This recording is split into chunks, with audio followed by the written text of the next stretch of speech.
Welcome to today's webinar, Maps, Models, and Networks. I'm Heidi Mastrud, Director of Alumni Relations at the School of Public Health. Thanks to everyone who's made time to join us live today. Today's webinar is a special preview of a course available to you through the Public Health Institute this spring. Webinars like this one are a chance to hear about new classes offered at the PHI directly from the faculty who are teaching them. Get a first look at these new classes and then sign up to participate. Whether you're joining us because you're curious to learn a little bit about the topic or checking out if this class is right for you, welcome. We'll touch on how to register for the course at the end of the webinar. Questions are welcome and you can submit them at any time. Please type your questions in the questions panel on the right-hand side of your screen under Q&A. We'll be monitoring questions along the way, so please submit your questions or comments at any time. I'd like to begin by introducing today's presenters. Kelly Searle is an infectious disease epidemiologist interested in understanding the underlying relationships between host, pathogen, and environment that result in the propagation and sustainability of disease transmission. She primarily studies malaria transmission dynamics in different endemic settings across sub-Saharan Africa. Her work integrates traditional epidemiologic methods with molecular biology, GIS and spatial sciences, ecology, and climate.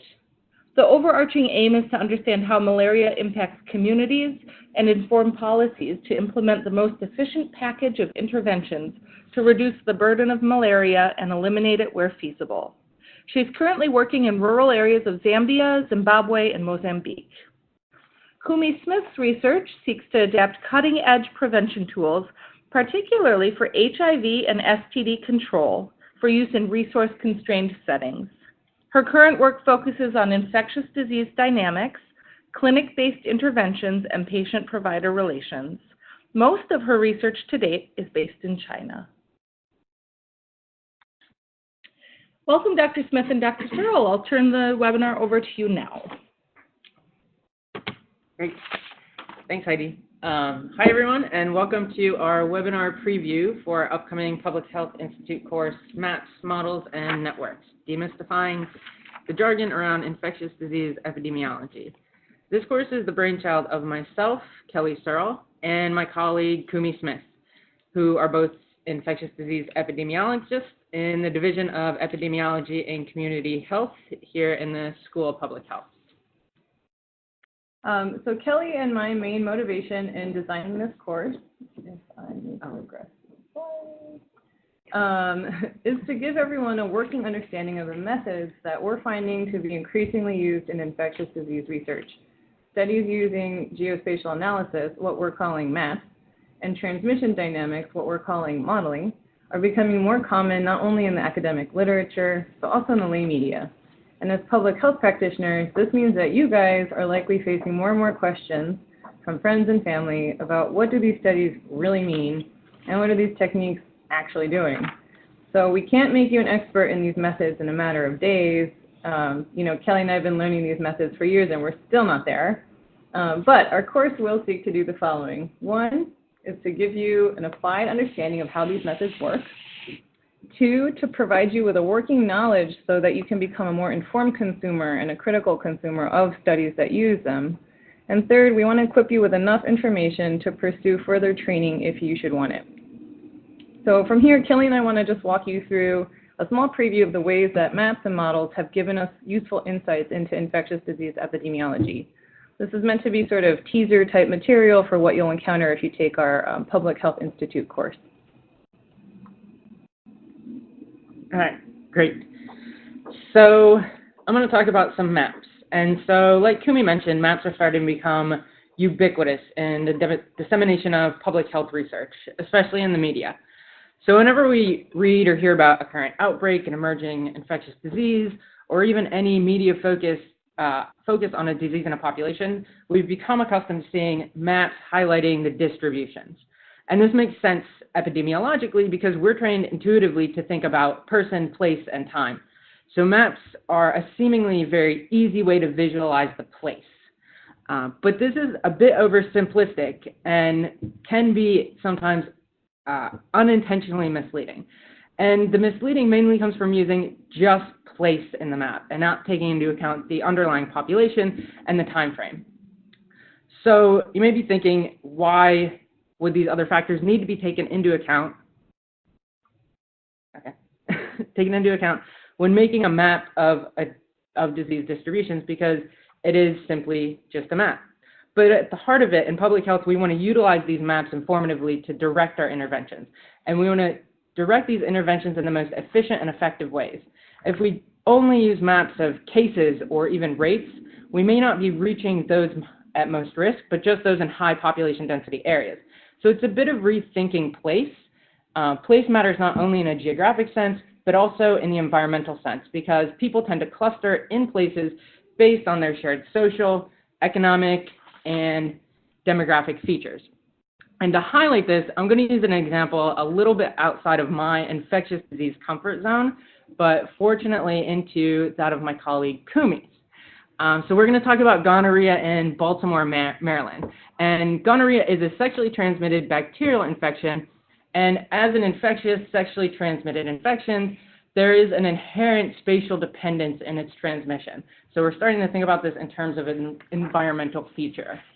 And gonorrhea is a large public health concern in Baltimore City and a lot of other urban areas. So I'm going to talk about a paper that was published looking at the geographic distributions of gonorrhea in Baltimore City. And the goal of this paper was to identify high gonorrhea transmission areas to inform the potential locations of new centers for outreach, screening, and treatment. And I really like this article and picked it because it displays the maps of the results of their along the different analytic steps to show how things change dramatically when applying the different statistical methods. So in the first map here, this is just showing the distribution of gonorrhea cases per 100,000 persons in Baltimore City by quintiles. And so this is really just showing the data in its rawest form in a map, much like a histogram. So taken in this form, it really looks like gonorrhea is out of control in Baltimore City, and it would be difficult to pinpoint where you should put an outreach center. So these are really just exploratory maps like this that show the range of the data. And the second map that they display in the paper is the result of the first statistical analysis. So what they did was a spatial cluster detection using a SAT-scan software. And this identified geographic areas of high prevalence of the outcome of interest, or clusters, like we call them. And these are, in this map, it's showing those that are statistically significant. So these clusters are defined as core geographic areas within an isolated bounded region with higher than expected prevalence of gonorrhea. And so this first analysis was restricted to those among the highest risk group, or 15 to 39-year-olds, to better inform these high transmission areas. And you can see that there are 4 of them with 2 larger ones in the center. And so this is a more informative map than the previous, as it applies a statistical test, and it displays high-risk areas rather than just distributions. But this may not be specific enough to inform where to put the locations of an outreach center. And so this map is showing the final results. And so the overall objective of this paper was to identify these statistically significant clusters with high prevalence of gonorrhea, but also those that persist after adjustment for race and ethnicity in the city of Baltimore. So these would then represent important high transmission areas where outreach centers could be placed to have the highest impact.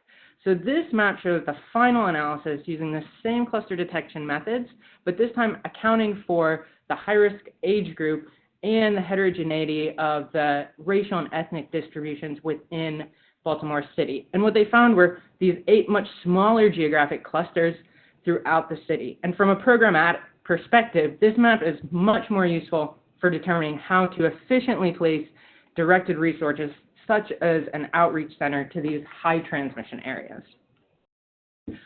And so this case study, and using this example, shows how maps can be used to display information and results in very different ways with different interpretations. Because we know that infectious diseases vary spatially and have an inherent geographic and spatial component in our transmission and risk, we should use this information to inform and improve our study designs, our analyses, and our interpretations, and to inform prevention and control efforts. And as informed consumers of this knowledge, we should use our skills to appropriately interpret the methods that are used to create maps of disease distribution or risk and the results that end up being displayed. And so now I'm going to turn it over to Kumi to talk about some modeling. Great, thank you, Kelly. So now that Kelly's shown you how tools for spatial analysis can expose underlying transmission patterns, I wanted to share with you a case where mathematical models helped untangle a complicated situation involving vaccination for rubella. So rubella is a pretty common childhood disease, and it causes rash and low-grade fever, but nothing too serious. People who get the disease and recover from it will usually be immune for the rest of their life. We also have a safe and effective vaccine for it, thanks to which in places like the US, we haven't had rubella outbreaks in years. You might wonder, why would we bother vaccinating against a not so serious disease? And the reason is that rubella has far worse health consequences if women get it early in their pregnancy. It can lead to miscarriage, stillbirth, fetal death, and if a mother passes it to her baby, it can result in congenital rubella syndrome, which is a terrible disease. So the point of a rubella vaccination program isn't so much to deal with the primary infection, but rather to reduce its incidence in pregnant women. So depending on where we are in the world and the level of development of a country and its public health system, rubella vaccination programs have started at different times and have taken different amounts of time to ramp up. One such place that got a slightly later start was Greece, where a program was launched to vaccinate against rubella in 1975.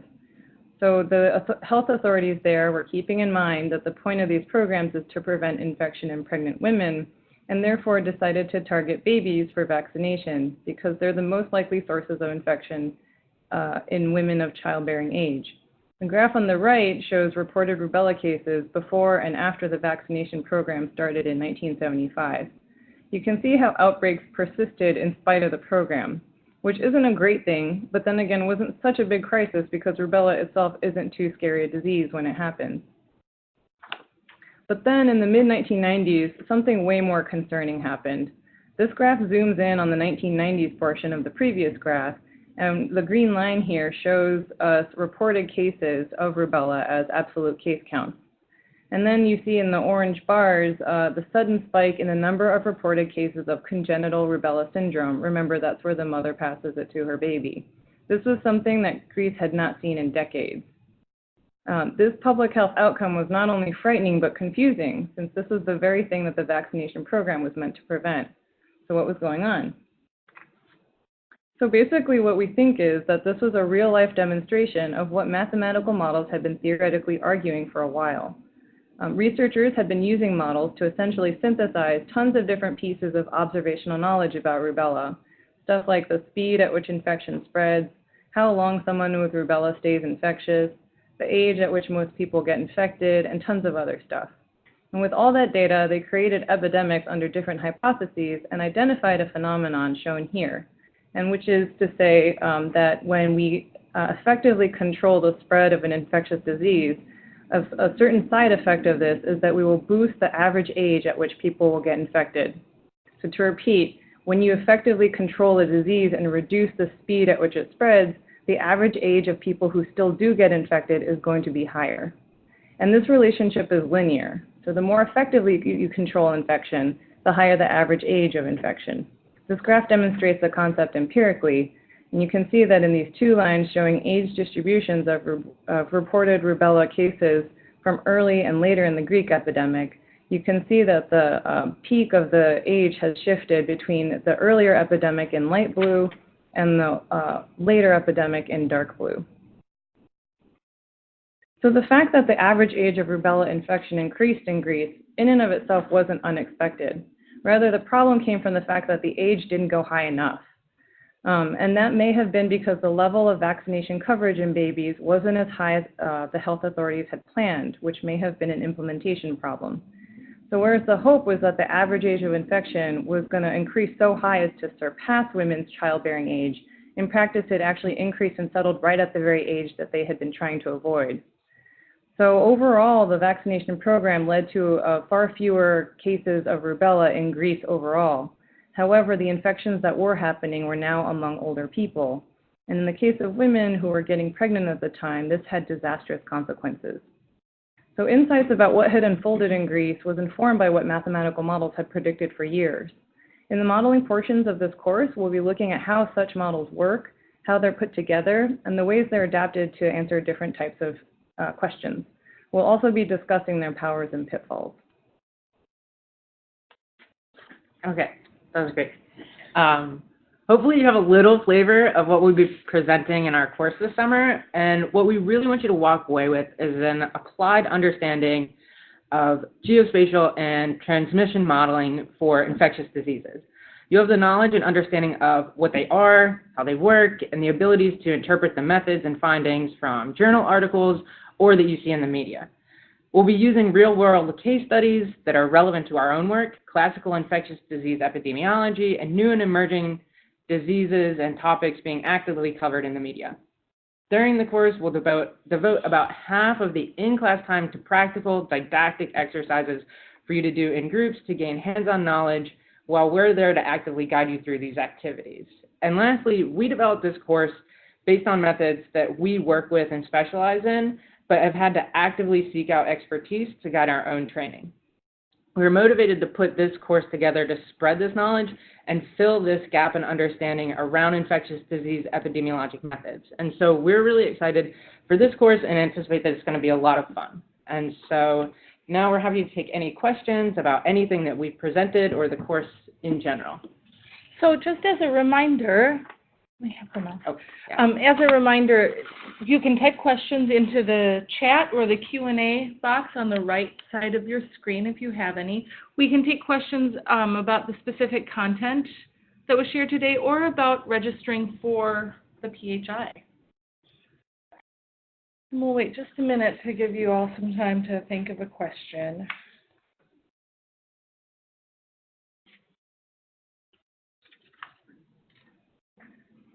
If you guys are wondering in what ways Kelly and I are cool, we can answer questions about that too. Please, Yeah, could you please absolutely. answer in which way you are cool? That's wonderful. You're both new faculty here at the school. Mm-hmm.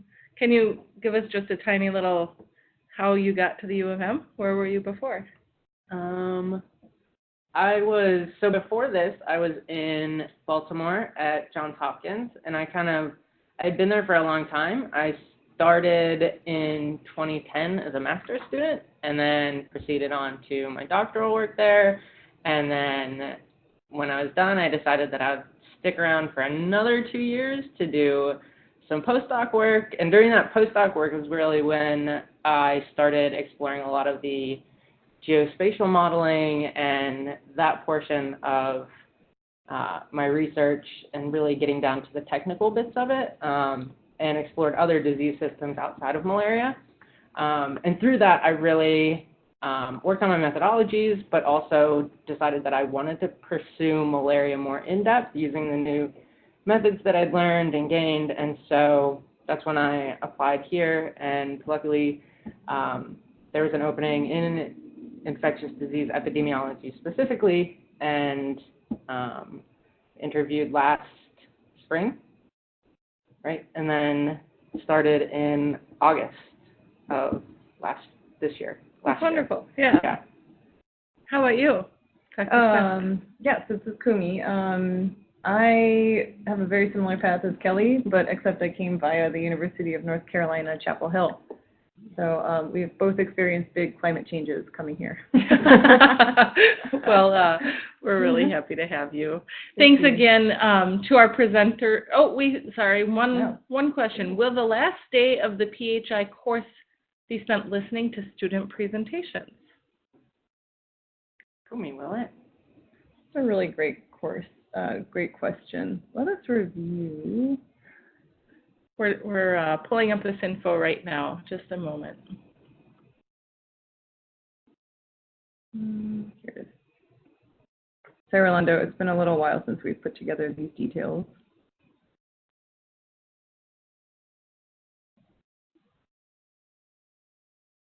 The answer is no. The last day will be the entire course will be divided up into sort of the first half devoted to maps, which is sort of the content Kelly reviewed. The second half will be related to transmission models, which is what I was describing.